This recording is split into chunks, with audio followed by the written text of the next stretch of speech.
Tous les matins, je me levais sans raison et j'étais vraiment pas bien. Aucune raison de pas aller bien. Il m'a fait sentir au début, cheveux blancs, tout ça. Il y en a de plus en plus au-dessus. Je sais pas, vas-y, attends, dis-moi ce que ça te fait là, ça a l'air de te déranger quand même. Et il a pesé ses mots et il m'a dit, ça te rend moins féminine. Je sais pas pourquoi, mais je me suis sentie plus autorisée. Enfin, en gros, j'ai écouté mon corps en fait, beaucoup plus, Et j'en ai pris plus soin. Puis là, je suis avec un compagnon qui m'a fait découvrir que écouter son corps, et lui, il s'en occupe beaucoup de son corps d'un point de vue corporel. Et en fait, j'ai appris ça avec lui. S'occuper de son corps, c'est un travail. La fin des règles, c'est un espace de parole où les femmes se transmettent leurs histoires et déballent tout. La ménopause sert de point de départ pour parler féminité, transmission et tous les sujets que chaque femme doit redéfinir à la midlife. C'est un récit collectif qui se chuchote à l'oreille. La vie au travail, la vie au lit, les kilos qui ne partent plus, les nuits blanches, mais aussi la libération que cela semble représenter pour beaucoup de femmes. La fin des règles que l'on s'impose, des règles que l'on accepte, la fin des règles, quoi. Allez, venez.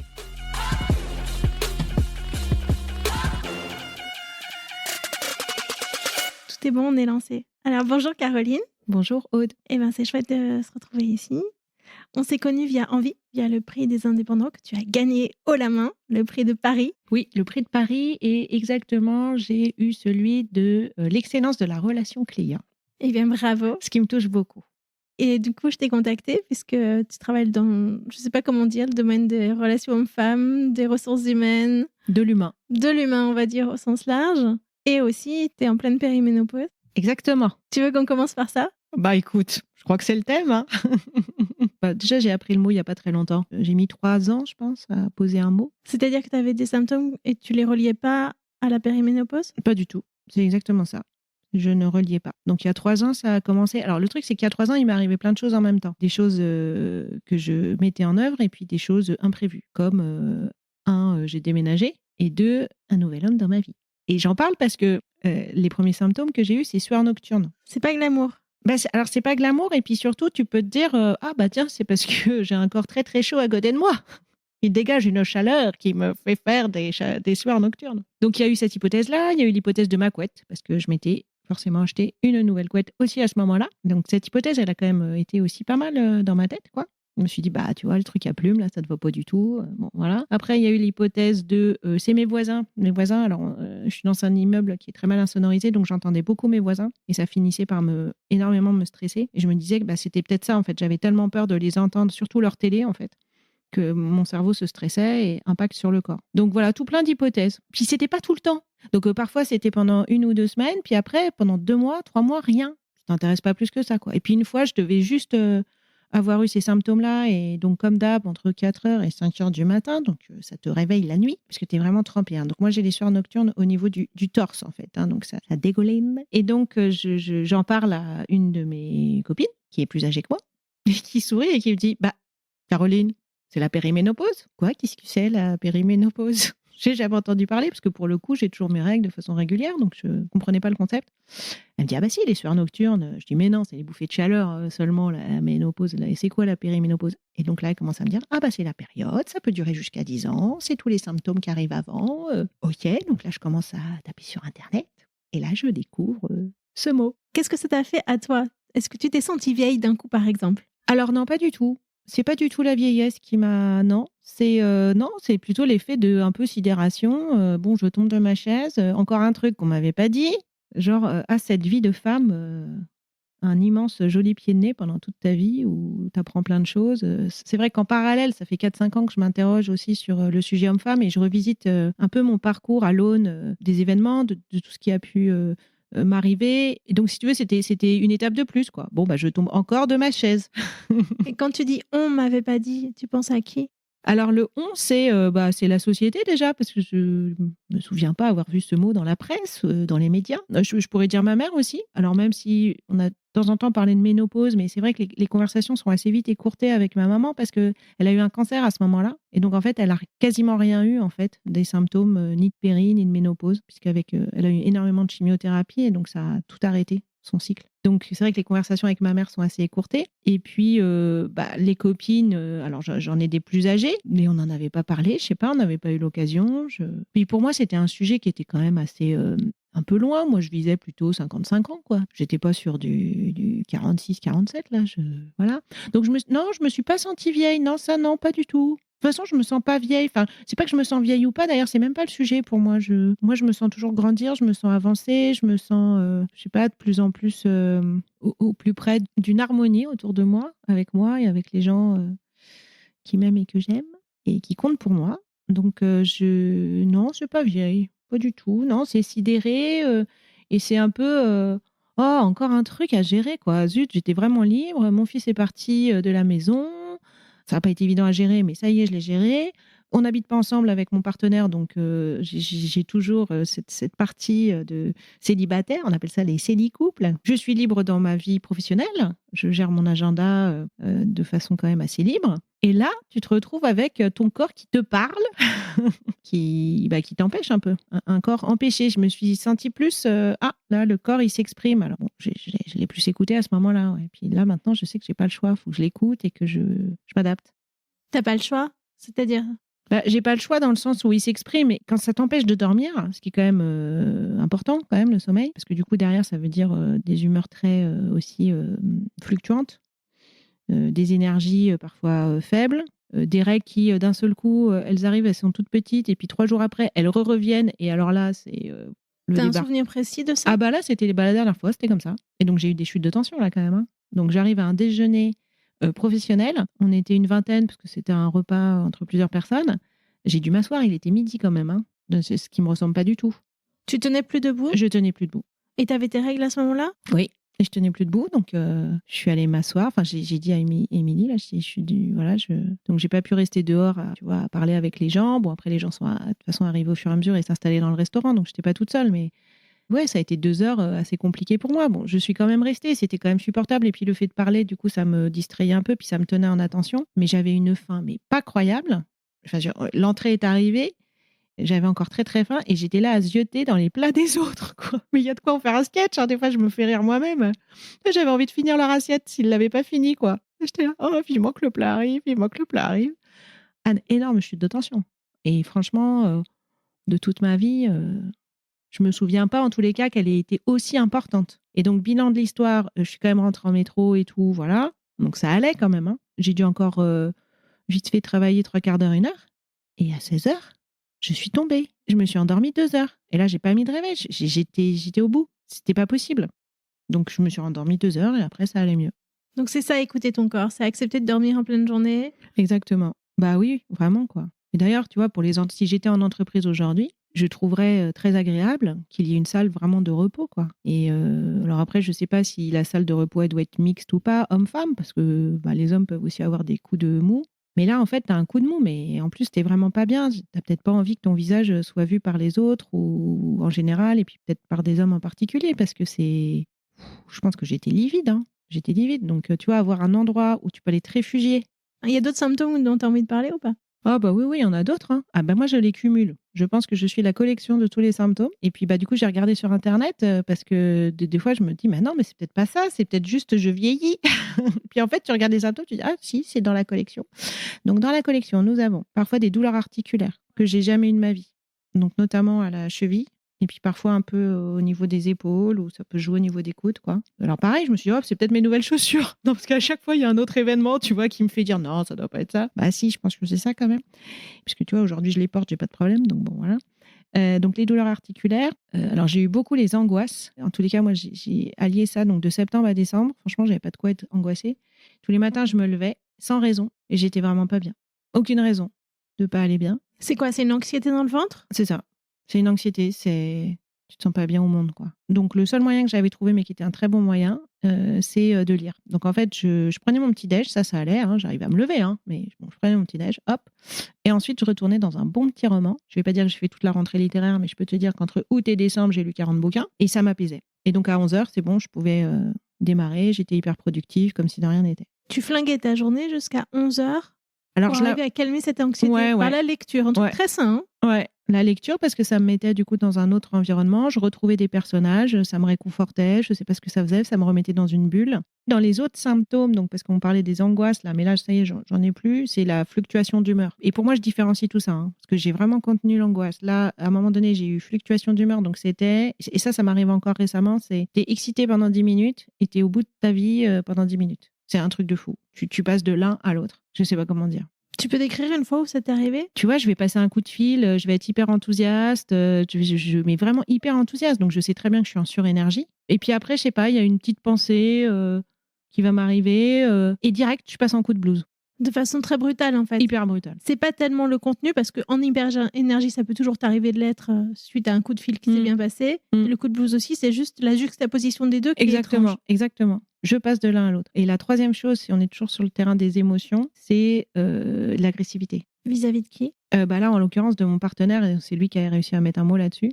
Ouais, il y a des moments, je peux démarrer au quart de tour et je suis tranchante, quoi, tu vois. Et c'est vrai que même moi, je me reconnais pas. Mais là, il y a eu des moments dans ma vie, là, depuis 6 mois, je me reconnaissais pas. Je me dis, mais c'est pas moi, là, qu'est-ce qui se passe? Qu'est-ce que je fais, là? Qu'est-ce que tu as pu lui dire, par exemple? Sur des conversations où on n'est pas d'accord, je vais monter la voix beaucoup plus. C'est vraiment dans la façon, tu vois, c'est pas dans le contenu. Tu vois, ça va être véhément. Tu vois, on est juste en dessous de la violence, quoi, tu vois. De la violence verbale. Ouais, un peu. Et je dirais plus comportementale. Tu vois, c'est plus dans la tonalité de la voix, l'énergie que je mets derrière, qui est agressive et donc je pense rabaissante, infantilisante, enfin bref, pas chouette. Et qui n'a rien à voir avec votre relation? Non.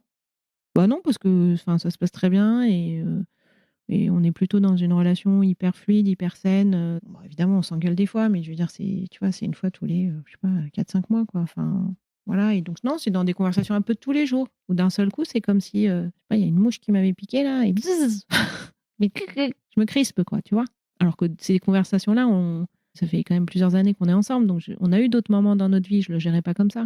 Mais bon, là, il a réussi à mettre des mots dessus, donc maintenant, j'y prête plus attention. Et puis, lui, il me le dit plus rapidement. Il me le dit pas 3 jours après. Ouais, parce que ça pouvait faire des crises pour rien. Oui, et puis après, lui, il me le dit pas sur le moment. Alors après, tu vois, ça génère d'autres frustrations chez lui. Et puis c'est seulement quand moi, 3-4 jours après, je m'étonne un peu de son comportement, qu'il me dit, bah oui, mais il y a 3-4 jours, etc. Je dis, bon, ok, essaye si tu peux de me le dire sur le moment, quoi. Pour que je le ressente moi aussi et que je retrouve un registre plus sain, quoi, pour moi et pour lui, quoi. Donc voilà, ça c'est dans toute la panoplie émotionnelle. Qu'est-ce que j'ai d'autre des fois, parfois? Alors parfois j'ai des fringales, j'ai une obsession. Alors comme femme enceinte, d'un seul coup je veux manger tel truc. Voilà. Quel genre de truc? Par exemple hier bûche de chèvre. Voilà, il me fallait une bûche de chèvre. Non mais c'était complètement dingue. Plutôt des trucs salés moi. Moi quand j'ai enceinte, il me fallait des trucs vinaigrés, genre des olives, des cornichons. Là c'est bûche de chèvre. Alors là hier c'était bûche de chèvre. Il y a une semaine, je sais plus. Enfin, parfois, ça peut être. J'ai envie de carottes râpées, là. D'un seul coup, il faut des carottes râpées toutes fraîches que je râpe moi-même. Donc, il y a ça. Et puis, il y a. Oui, alors, il y a eu. Alors, l'apparition des cheveux blancs, ça fait. Oui, il y a eu ça. Mais bon, ça, tu vois, c'est plus la vieillesse, c'est pas vraiment la périménopause. Mais tu vois, ça arrive aussi en parallèle, quand même, hein, faut pas l'oublier. Et donc là, je les laisse pousser. Je me dis, tiens, voyons ce que la nature m'a réservé. Tu vois, je suis plus dans cette philosophie-là. Il y a une époque où tu les atteins? Jusqu'à encore il y a 1 an. C'est la question que je me pose en te regardant par rapport à tes photos LinkedIn. C'est tiens, il y a un truc qui s'est passé sur ses cheveux. On sent qu'ils sont très blonds en bas et, oui, parce qu'en fait, très gris. Oui, exactement. Mélangé en haut. Il y a tout mélangé parce que du coup, je retourne pas du tout chez le coiffeur. Donc non seulement je laisse pousser mes cheveux blancs, mais en plus, je les laisse s'allonger. J'ai ces 2 envies-là en parallèle. Écoute, ça se gère comme ça doit se gérer. Donc effectivement, je dois avoir 3-4 couleurs dans mes cheveux là. Ça a généré une conversation avec mon partenaire. Mais là, c'est bon, je pense que c'est. Et c'était très intéressant d'ailleurs, parce qu'il m'a fait sentir au début, ouais, cheveux blancs, tout ça. Il y en a de plus en plus au-dessus. Je dis, bah, ça me regarde pas. Ce qui se passe au-dessus de ma tête, je me vois pas.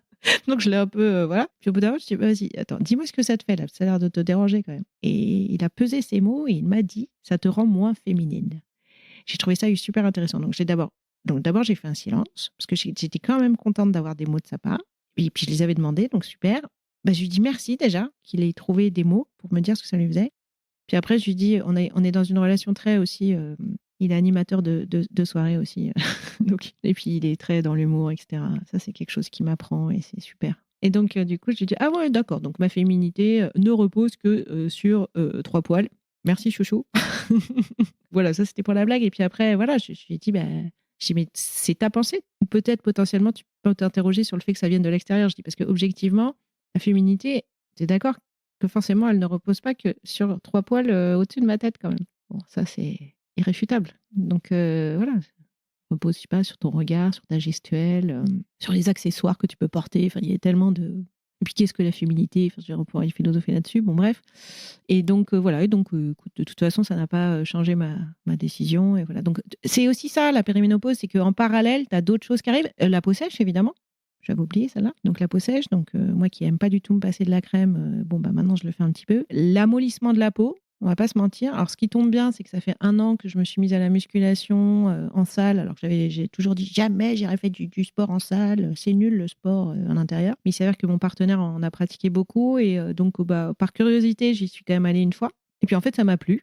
Ça me correspond complètement parce qu'en fait, tu changes d'activité toutes les 10 minutes. C'est hyper intense. Je connaissais pas ça. Je fais du sport, mais pas dans cette intensité-là. Et puis après, tu te reposes, après, tu t'y remets. Donc, variété. Enfin, je dirais, il y a des centaines de possibilités d'activités. Donc, moi, ça me correspond complètement de changer tout le temps. Et puis surtout, tu vois les effets, quoi. Enfin, voilà, le fait d'avoir une peau qui se tend un peu plus. Donc, voilà. Mais tu vois, par exemple, le ventre. Je regardais mon ventre hier. Il y a des parties de mon corps que j'ai jamais aimées, mais celle que j'aimais bien, c'était mon nombril. Je sais pas pourquoi. C'est très bizarre de C'était dire ça. joli, était Mais il harmonieux. était bien fait. Il était hyper bien fait, mon joli nombril. Je te jure. Je te montrerai des photos quand j'avais 16 ans. Il était magnifique. Il n'était pas profond, tu vois. Juste, il n'était pas non plus ressorti. Il était juste un tout petit peu, mais il était trop mignon. Et bon, bah voilà, j'ai eu un enfant. Et puis, je pense qu'ils ont mal fait le coupage là de trucs. Ils me l'ont mal tournicoté, mon truc. C'est le nombril du bébé qu'on fabrique à la naissance. Oui, c'est je pas sais, le mais nombril de la maman. oui, je sais, mais du coup, ça l'a déformé, tu vois. Je sais pas ce qu'ils ont, je sais pas, j'en sais rien si ça a une influence, mais maintenant, il est tout renfrogné. Il est pas beau, il me plaît plus. Mais tout ça pour dire que à ce niveau aussi du ventre, pourtant j'ai un peu d'abdos, mais ça se flasquise, du verbe Flasquisé. voilà. Mais bon, ça, tu vois, on peut le travailler, mais du coup, oui, la peau qui se détend. Et c'est vrai que les rides, j'avoue, ça s'accélère. Autant avant, j'étais là, ah tiens, j'en ai pas trop cool et tout. Je les voyais plus sur mon chéri que sur moi. Là, non, je les vois bien sur moi. Là, ça se creuse, là, je trouve, d'un coup. Puis alors, quand je suis fatiguée, que j'ai pas dormi, ah bah là, j'ai vraiment une tête. Ah oui, puis alors, autre chose, mais ça va aussi avec la vieillesse en parallèle, je trouve. Puis ça fait déjà 2-3 ans, pour se déplier le matin. Tu vois, on se déplie vraiment le matin. Avant, je sautais du lit, hein, franchement. Là, non, tu peux plus sauter du lit. Tu te déplies d'abord. C'est les articulations dont tu parles. Bah, je pense, ouais, tu vois, tout, quoi. Tout est plus. C'est comme si dans la nuit, ça s'était un peu crispé. Donc, tu dois forcément tout réassouplir le matin avant de pouvoir. Parce que si tu te lèves trop vite, tu te dis ça va casser, ça va pas aller. Donc, ouais, la peau, le corps, ouais, pas mal, hein, plusieurs choses. Donc, interaction avec le corps, nouvelle, interaction avec les émotions, nouvelle, avec son sommeil. Ça a beaucoup d'impact. Hein. Tu vois, je parle d'un quotidien, quoi. Donc là, je suis dans une semaine où il se passe rien. Alors, en discutant avec une copine, c'était marrant. Elle faisait une bonne image. Elle disait, mais c'est comme les répliques d'un volcan.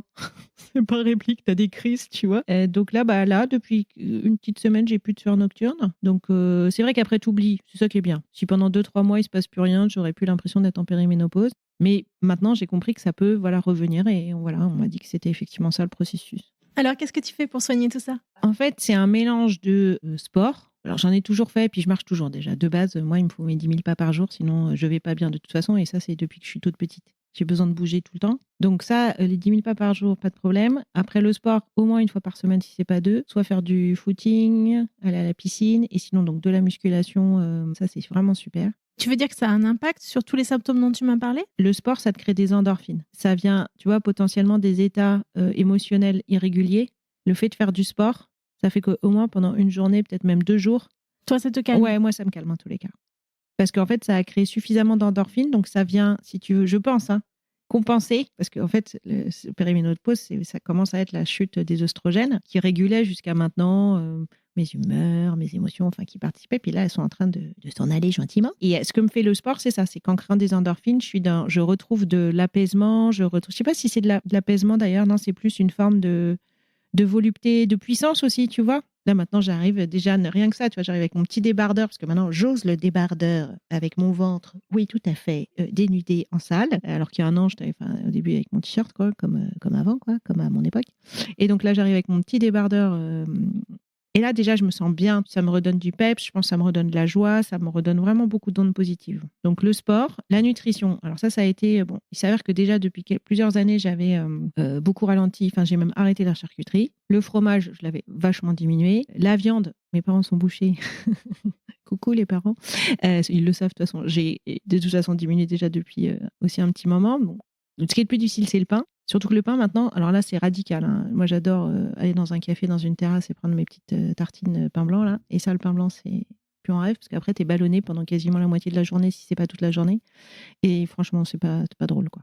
Donc, bon, le pain blanc, tant pis. Mais du coup, il n'y a que du pain blanc hein, dans les terrasses au café. Enfin, c'est souvent. Alors, je les remercie quand ils ont un autre pain. Je suis là, oh, c'est super. Dites-le à tous vos copains qui ont des bistrots, s'il vous plaît. Donc, le pain, il faut diminuer. Mais c'est le truc que j'ai plus de mal à diminuer, j'avoue, le pain. Je pense qu'il y a un sujet sur le sans gluten. Je n'ai pas été faire vérifier, mais je fais attention maintenant. Tu vois, si je mange des pâtes, bah, j'essaie de les prendre sans gluten. Bon, de toute façon, je ne mange pas beaucoup de pâtes. Donc, voilà. Et puis après, la nutrition. Donc, par exemple, alors là, je me suis pris des trucs pour me calmer. Je suis allée voir une herboristerie un peu par hasard en janvier, je crois. Donc, elle m'a donné une potion qui m'a bien régulé mes émotions. Je l'ai fait au moins 21 jours et ça m'a bien régulé mes émotions. Donc, elles ont fait une tisane qui s'appelle Second Printemps.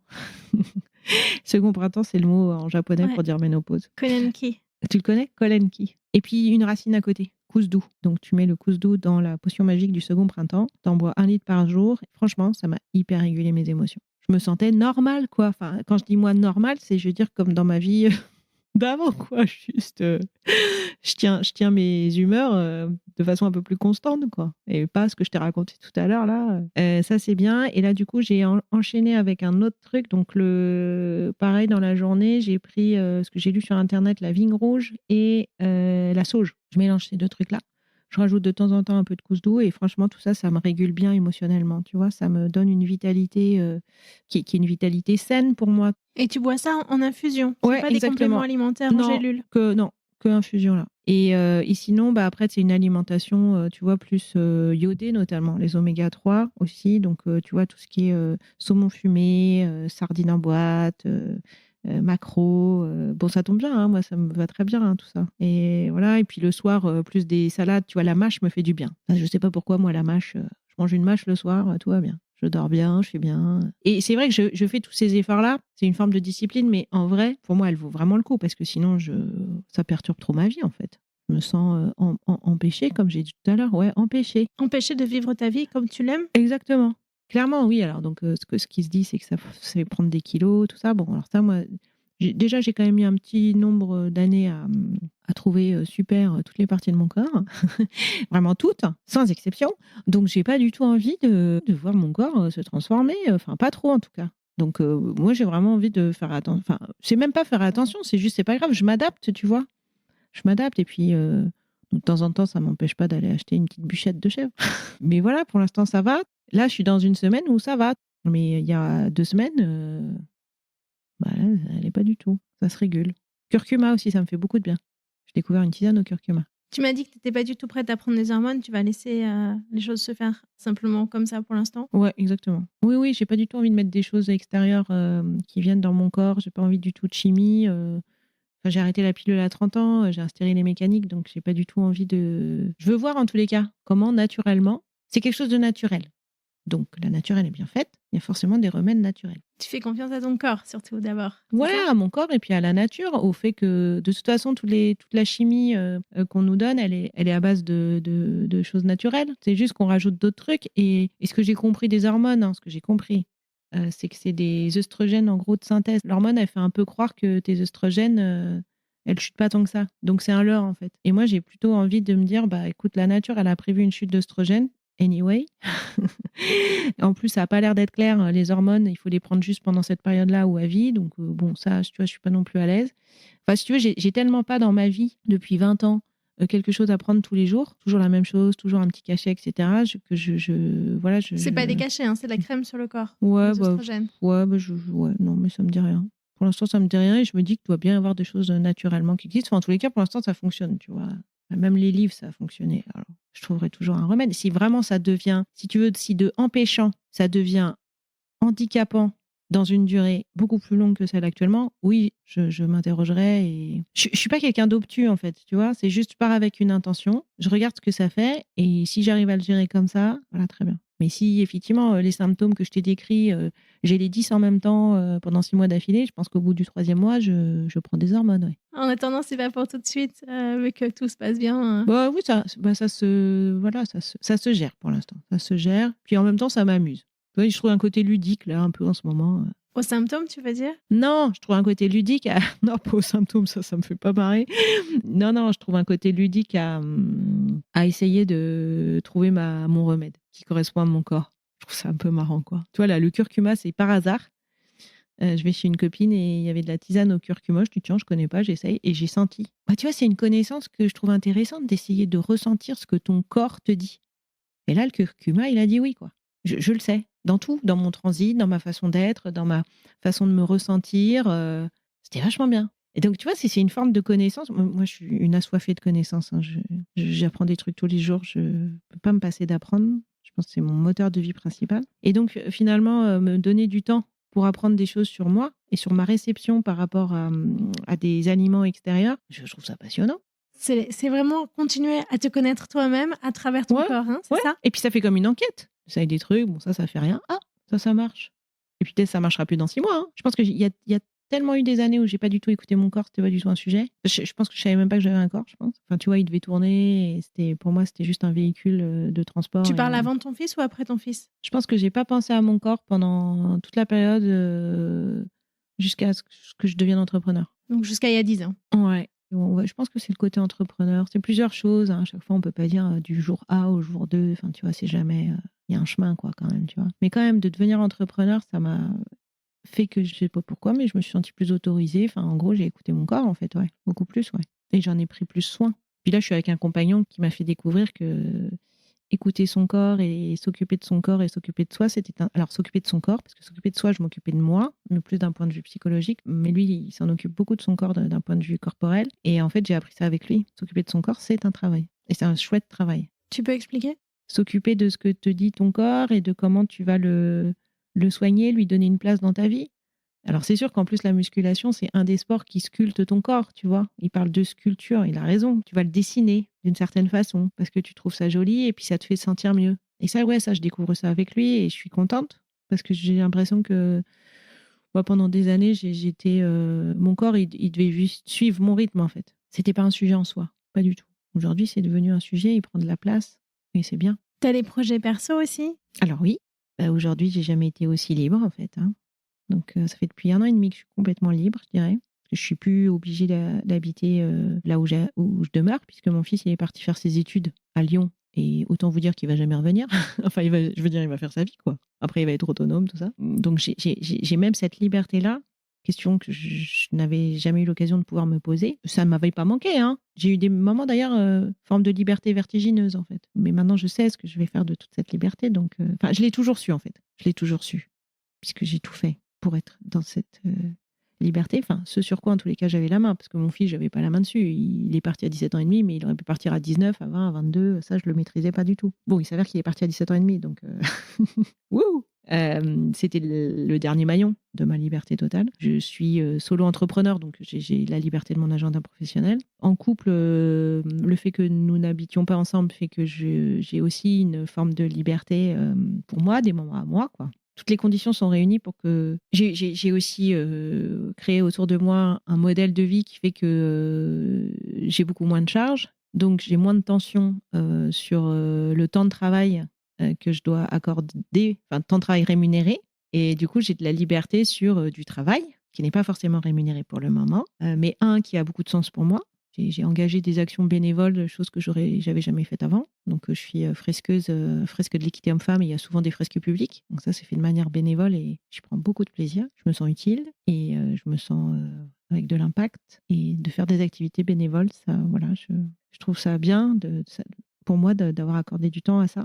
Et puis, le temps aussi effectivement, d'être sur mes projets personnels et artistiques. Donc, c'est plutôt des projets artistiques et culturels. J'ai fait 20 ans de théâtre quand j'étais plus jeune, de 10 ans à 30 ans. Enfin, j'ai fait du théâtre, de la comédie musicale, du café-théâtre, donc toute forme d'art vivant, le spectacle vivant, j'adore ça. dans une salle de spectacle, que je sois spectatrice ou sur scène, c'est des moments pour moi refuge. Pour moi, c'est des endroits où, dans un monde, je trouve, pas forcément facile à regarder avec enthousiasme tous les jours, vu tout ce qui se passe dans ces phases de transition et dans ces années qui sont moins joyeuses, je trouve, que les années 80, 90. Pour moi, c'est vraiment des lieux de refuge, en fait. Et des lieux aussi où on se retrouve collectivement, où les émotions peuvent passer, où on vit des expériences collectives. Voilà. Bon, j'adore aussi aller au cinéma, mais c'est pas vivant. Il n'y a pas des gens vivants qui sont en face de moi.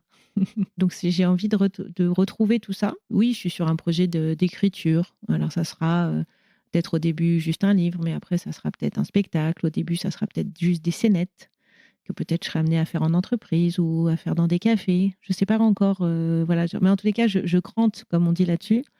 Donc là, je reprends un stage d'écriture sur un sketch notamment, donc sur quelque chose de très humoristique. Et ça, c'est quelque chose que tu t'autorises aujourd'hui ou il n'y avait pas la place dans ta vie avant parce qu'il fallait gagner de l'argent? Pourquoi Oui. ça vient maintenant? Alors, ça n'a pas pu venir avant parce que déjà, effectivement, je te confirme que quand je me suis séparée, j'ai repris un appartement et j'avais énormément de charges. Pendant 8 ans, de toute façon, il n'y avait pas la place pour ça. Je travaillais à plein temps, enfin 120% même. À 30 ans, la première fois qu'on a acheté un appartement, donc là, pour le coup, c'était avec le père de mon fils, je m'étais dit qu'à 45 ans, j'avais posé cette intention-là, je serais libérée du crédit. Parce qu'en fait, le crédit qu'on avait pris quand j'avais 30 ans, il était de 15 ans. J'ai toujours eu cette date dans ma tête. Ouais, 1 an ou 2 ans auparavant, déjà, j'avais voulu prendre de l'avance sur mes 15 ans. J'avais essayé de voir comment je pouvais vendre l'appartement. Bon, c'était trop tôt, le marché n'était pas prêt, j'allais perdre de l'argent, etc. Et puis voilà, après, il y a eu ce moment-là où je me suis sentie prête et c'est pile tombé à un moment donné où, de toute façon, c'était le moment pour le vendre. Donc, j'ai vendu au bon moment. C'était juste avant le confinement. Au moment où est sorti d'ailleurs aussi mon ouvrage aussi. Écoute, c'est un truc de fou. Le même soir où on lançait le guide du futur des RH et du management avec Emmanuel Vivier, 365 pages. C'est le jour où l'annonce de la vente de mon appartement était en ligne. Et après, je me suis rendu compte que c'était pile quand j'avais 45 ans. Et pour moi, c'est une libération, en fait. Aujourd'hui, de ne plus avoir de crédit, je trouve ça libératoire. Je vais peut-être en reprendre un, tu vois. Mais là, je me suis débrouillée. Voilà, donc j'habite un peu plus loin. J'habite dans quelque chose de plus petit, de moins XXL. Mais il n'y a plus besoin de loger ton fils, donc c'est normal. Et oui, alors non, si, parce qu'il y a encore 3 ans, quand je l'ai pris, mon fils avait sa chambre. Plus loin, enfin bref, petite équation, hein, à faire sur l'équilibre entre un vrai choix de ne plus vouloir de crédit et qu'est-ce que tu t'enlèves comme avantage, privilège, voilà, que j'avais eu auparavant dans l'autre appart. Pour pouvoir te réaliser toi, ton corps et ta tête et tes projets d'écriture. Pour pouvoir, en tous les cas, à la base, m'ouvrir du temps. Alors pour plusieurs choses. Il y a toujours eu, depuis que j'ai, je sais pas, je disais 15 ans l'autre fois, mais c'est peut-être depuis que j'ai l'âge de 10 ans, 12 ans, je sais pas. Il y a toujours eu ça, de toute façon. Quand je parle à de temps en temps, je recroise sur ma route des gens qui m'ont connu à 15 ans, je dis, alors, c'est quand ton One Woman Show? Je dis, mais comment tu sais? Ça va, tu m'en as déjà parlé à 15 ans. Ah bon? Je m'en souviens plus. Heureusement que les vieux amis, tu les recroises de temps en temps. Mais aussi du temps pour les autres. Du temps pour, dans le futur, des parents qui vont vieillir, du temps, si un de ces quatre, mon fils, il a besoin de moi, du temps pour des nouveaux entrepreneurs qui arrivent sur le marché. Ça fait 10 ans, moi, donc j'ai envie de passer la flamme, comme d'autres me l'ont passé il y a 10-11 ans, tu vois. Quand on m'appelle, je suis contente d'avoir du temps pour eux et pour elles, quoi. C'est du temps de travail autre, quoi, tu vois, qui est à la fois dirigé vers les autres, vers la place à ceux que t'aimes, quoi, tu vois, aller voir ma grand-mère en plein milieu de la semaine, oui, je peux le faire aujourd'hui, même si elle se souviendra pas que je suis venue, mais c'est pas grave, je l'ai vue. Du temps aussi déjà plus pour mes parents, quoi, pour les voir en plein milieu de la semaine de temps en temps, quand je peux, quoi. Et puis voilà mon projet, ouais, tout à fait. Tout ça, c'est des nouvelles bulles que je trouve incroyables. Enfin, incroyable, non, c'est pas incroyable, c'est pas une chance, hein, parce qu'on pourrait dire, oh, t'as de la chance, mais en fait, franchement, je me suis organisée, quoi. Ouais, j'ai créé toutes ces conditions, elles sont pas arrivées par hasard. J'ai hâte de te voir sur scène quand tu dis tout ça. Écoute, ça sera peut-être, on va voir là, je crante un premier truc, j'ai un stage d'écriture mi-avril. J'ai un stage d'écriture mi-avril avec l'Académie de l'humour, avec Christine Béroux. On est une dizaine de participants. Donc on va voir comment va être réceptionné mon premier set de 5 minutes. Et puis j'espère qu'au bout de ces 2 jours, il tiendra bien debout et que je le ferai peut-être certainement relire encore à d'autres personnes. Et clairement, ouais, j'ai hâte d'aller dans un café. Il y a de plus en plus là, les petits clubs là où on donne sa chance à qui veut la tenter. Je ferai partie de cette personne. Ouais, ça se trouve au mois de juin. Je t'envoie une invite. Hein. Cool. Dans un petit café du coin. Si on revient sur tes compétences professionnelles, celles que tu as développées, tu as une vraie vision de l'égalité homme-femme parce que tu as fait un podcast sur le sujet, c'est ça? Sur Oui, l'oreiller, oui, qui tout a à fait. un titre très intime pour une DRH. Ouais, tout à fait. Et ça m'intéresse d'avoir ton avis sur la question des tabous féminins, que sont les règles ou la ménopause. Est-ce que tu penses qu'ils ont leur place dans l'entreprise? Bah, en fait, c'est un sujet délicat, je trouve. Je suis partagée sur le sujet. J'arrive pas encore à avoir une conviction qui dirait faut le rendre visible, vraiment dit, en tous les cas dans l'entreprise. Dans les médias, oui. Alors ça, il n'y a pas de sujet. Parce que moi, je cherche des contenus et franchement, c'est pas facile, là. Donc, allez-y, les médias, lâchez-vous. Faites-nous des L, si vous m'écoutez. Faites-moi une, s'il vous plaît, un dossier de 24 pages, non pas pour me parler de belle à tout âge, mais pour me parler de bien à tout âge et notamment à 50 ans, s'il vous plaît. Merci. Et on en a besoin. Donc voilà, dans les médias, pas de sujet, hyper convaincu qu'il faut plus en parler. Et en entreprise, je trouve ça délicat. J'ai eu une conversation avec un DRH quand j'animais une fresque de l'équité homme-femme. C'est très intéressant. C'était un homme. Et lui, bah, il s'interrogeait sur le congé menstruel. Et potentiellement, il voulait peut-être le mettre en place. Il en parle à son équipe, que des femmes dans son équipe. Et il s'est rendu compte que bah, la majorité ne voulait pas en entendre parler. Elle se sentait étiquetée. Ah bah oui, mais alors du coup, on va savoir. Ça va être référencé.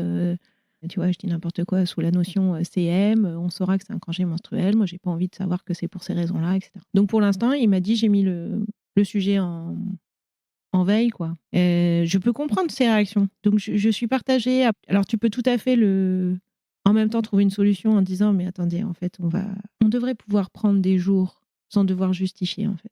Tu vois, par exemple, chez Indeed, ils ont la formule de vacances illimitées. Alors là, tout le monde, tout le monde va partir. Non, en fait, non. La réalité, c'est que en fait, les gens, ils profitent pas tous forcément des vacances illimitées en se prenant 3 mois par an. C'est pas du tout la réalité chez Indeed. Hein, ils en parleraient mieux que moi. Mais tu pourrais te dire que, tu vois, soit sous forme de jours de vacances illimitées, tu as le droit de prendre une journée parce que pour X raisons, en fait.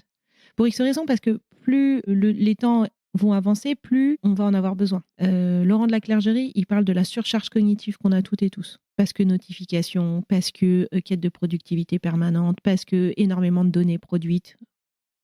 Merci la technologie. Voilà, donc énorme surcharge cognitive, notifications, groupe WhatsApp, des réunions en visio, enfin, on n'arrête pas, quoi. On a aussi le vieillissement de la population. Laetitia Vito, elle en parle très bien, mais donc on va de plus en plus être amené à être des aidants familiaux et parfois ça prend du temps, quoi. Donc des jours pour ça aussi. Et donc je pense qu'un stock de jours, tu vois, moi, à un moment donné, j'étais dans une entreprise, j'avais 12 jours pour enfants malades. Bah, il s'avère que c'est tombé l'année où Victor a eu des soucis. J'étais très contente d'avoir ces jours-là. J'aurais trouvé que c'était pas juste que je doive prendre sur mes jours de vacances, en fait. Ça peut arriver, quoi, d'avoir un enfant. Puis pour le coup, c'était un peu grave quand même. Donc, tu vois, c'était 8 jours d'hospitalisation. De toute façon, j'avais pas le choix. Il fallait bien qu'il y ait quelqu'un que ce soit son père ou moi, mais il fallait qu'il y ait quelqu'un. Ça n'empêche pas d'être productif, ça n'empêche pas de faire ses jours de travail malgré tout, tu vois, puis de s'organiser autrement pour un temps. Ça arrivera à tout le monde au bout d'un moment dans une entreprise de devoir s'appuyer sur le reste de l'équipe. Après, est-ce qu'on doit spécifier que c'est des jours menstruels, congés menstruels je reste interrogée. Bon, là, c'est pas encore passé de toute façon. Non, mais ça peut repasser. Et ce sera bien, mais je peux comprendre des réactions, tu vois, de femmes qui disent ouais, mais du coup, on est étiqueté. Il y a des différences biologiques entre les hommes et les femmes. Alors, donc, comment on fait? Pourquoi nous, on devrait taire? Parce qu'en plus, c'est des différences qui nous font souffrir. Alors, c'est pas très juste qu'on doive les garder pour nous. Parce que non seulement on souffre, mais en plus, on doit se taire, comme si elles n'existaient pas. Pas très juste, ça. Je sais pas quel était l'âge des femmes qui ont été interrogées. Moi, j'ai l'impression qu'il y a une différence générationnelle, un gap entre les femmes qui ont 25-30 ans et nous. Celles qui ont 25-30 ans, elles n'ont plus de sujet à dire qu'elles ont leurs règles. Elles veulent juste pas être considérées comme des machines ou comme ayant un corps défectueux quand elles sont pas bien, qu'elles soient acceptées telles qu'elles sont et qu'elles puissent avoir les mêmes responsabilités, les mêmes salaires que les hommes. Enfin, l'équité homme-femme réelle. Oui, c'est vrai. Avec un corps de femme. Alors, probablement, tu vois, une anecdote qui me fait penser à ça, parce qu'il y a quelques semaines, je vois une personne, une femme que je connais, et on en vient à parler de l'endométriose. Et donc, j'apprends de la part de cette femme qu'elle a ce sujet avec elle, qu'elle le porte, et en fait, elle l'a jamais dit dans son entreprise. Et en fait, dans son équipe, il y a une stagiaire ou une alternante qui a aussi ce sujet-là, mais qui, elle, l'a dit. Et qui a même interrogé donc cette personne que je voyais pour lui dire, bon, d'après toi, comment j'en parle au DRH, quoi. Tu vois, parce qu'elle, elle l'a jamais posé. Elle a, je dirais 35-40 ans, cette femme. Et là, elle se retrouve avec quelqu'un qui a 20-25 et qui vient la voir, qui dit t'as un ou deux conseils parce que là, il faut que je pose le sujet de l'endométriose. Donc, voilà, comment tu le ferais, toi, à ma place? J'adore parfois les synchronicités de l'univers qui vient te demander de faire quelque chose que toi, tu ne fais même pas. Donc, elle lui dit ce qu'elle pense juste, tu vois, peut-être tu peux lui présenter comme ça, comme ça. Puis après, quand même, elle lui dit, mais pourquoi tu veux lui en parler? Tu vois, ça la renvoie tellement à pourquoi elle le fait pas. Elle lui dit, attends, c'est important parce que vraiment, moi, quand j'ai ça, je me sens vraiment très, très, très mal et je veux qu'il sache pourquoi parce que sinon, il va croire d'autres trucs. Et puis, donc, du coup, c'est pour qu'il s'adapte. Waouh! T'es très bien dans tes baskets, ça se voit, ça se sent. Hein.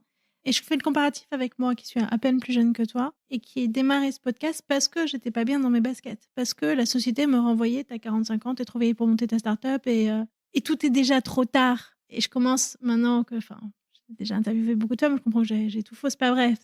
C'est encore mieux après, mais ça ne se voit pas. Il y a un effet, une sorte de U là, où c'était canon à 40, c'est un peu moins bien, puis je sais que ça va remonter. Tu ressens ça? Tu as vécu ça, toi ou...